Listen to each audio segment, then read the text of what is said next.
मेरे भाई, छपरा की जो समस्या है, जो मढ़ौरा की समस्या है, या आपके गांव पंचायत की समस्या है, या शिक्षा की, भ्रष्टाचार की, पलायन की समस्या है, इसमें कोई ऐसी समस्या नहीं है जो पिछले 1-1.5 साल में शुरू हुई है। ये बरसों से चला आ रहा है। मढ़ौरा आज नहीं बंद हुआ है, लेकिन जरा आप अपने से पूछिए कि आपके विधायक कितना बार से आप उनको जिता रहे हैं, आपके सांसद महोदय को आप कितना बार से जिता रहे हैं।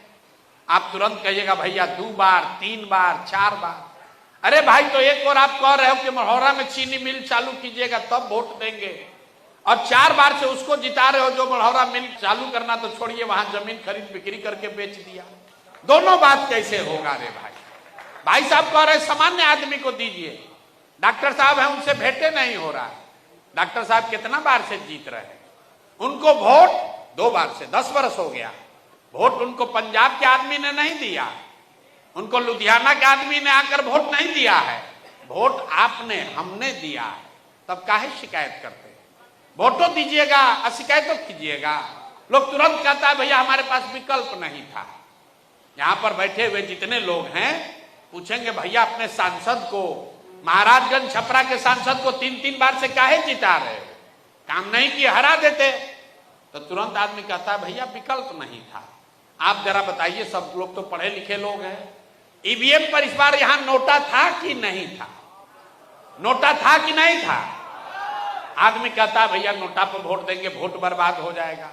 अरे भाई, आप पढ़े लिखे लोग हैं, संवैधानिक व्यवस्था है कि अगर नोटा को सबसे ज्यादा वोट आ जाए तो जितने प्रत्याशी खड़े हैं उस सबको डीबार करके पार्टियों पर ये दबाव होगा, पार्टियों पर ये कंपल्सन होगा कि उनको नए उम्मीदवार देकर फिर से चुनाव कराना पड़ेगा। लेकिन जिस दिन वोट देना था उस दिन तो आपको मोदी जी दिखे, उस दिन आपको राम मंदिर दिखा, उस दिन लालू से हिसाब किताब दिखा, उस दिन आपको अपना जात दिखा, उस दिन रात में बटने वाला मुर्गा भात दिखा, 2 पाउच का हिसाब किताब भी लगाया गया। तब वोटवा दे दिए जब पाउच पर, मुर्गा भात खा कर अपने जात पर, तब भैया थोड़े दिन मढ़ौरा मिल और बंद रहेगा। कैसे चालू होगा भाई? जब तक नेताओं के मन में ये डर नहीं होगा कि हम काम नहीं करेंगे तो जनता हमको हराएगी, तब तक बिहार में सुधार नहीं होगा। वो चाहे जनसुराज का ही जीत कर क्यों ना आ जाए। अगर जनसुराज के लोग भी जीत कर आ जाएं और जान जाएगा कि भैया हमको जनता इस बार वोट देने ही वाली है, कोई काम क्यों करेगा? यही नीतीश कुमार 2005 से लेकर 2010 में काम किए थे, लेकिन 10 के बाद उनको हो गया कि लालू जी के डर से वोट हम ही को पड़ेगा। 15 के बाद तो उन्होंने ऐसा फॉर्मूला बना लिया है कि वोट आप किसी को दीजिएगा हम ही रहेंगे। भैया जिसको दबाना है दबा दो, कांग्रेस को दबा दो, ललटेन को दबा दो, कमल को दबा दो, कुर्सियां पर तो हम ही बैठेंगे।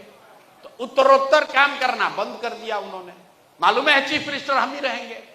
अगर यहाँ के विद्यार्थियों को यह पता हो कि हमको 95% नंबर आएगा ही आएगा, तो हम काहे पढ़ाई करेंगे भाई? तो बिहार की जनता ने पहले ही तय कर दिया है कि भैया हम वोट इन्हीं को देंगे। अगर आप लालू जी के विरोधी हैं तो आपको मालूम है, नेताओं को मालूम है कि हंस के, गा के, गरिया के वोटवा वोट उसी को दीजिएगा। 5 बरस बैठ के गरियाइएगा, लेकिन जब वोट होगा तो कहिए भैया कुछ हो, लालू से तो ठीक है, चलो इसी को दे देते हैं मन मार के, कम से कम अपहरण नहीं है, रंगदारी नहीं है। यही हाल अपने मुसलमान भाइयों का है। ये लोग का दुर्दशा देखिए, दलितों के बाद सबसे ज्यादा गरीब, बदहाल, फटेहाल अगर कोई है तो मुसलमान है। वो जानता है बेचारा, अपनी स्थिति को जानता है, लेकिन चुनाव आता है उसके सामने दिखता है भैया भाजपा को दे नहीं सकते हैं तो वोट अब दे किसको? तो लालटेने दिख रहा है, इसी में किरासन तेल बन के जले जा रहे हैं। मेरे भाई, जब तक आप नहीं सुधरोगे तब तक कोई सुधार होने वाला नहीं।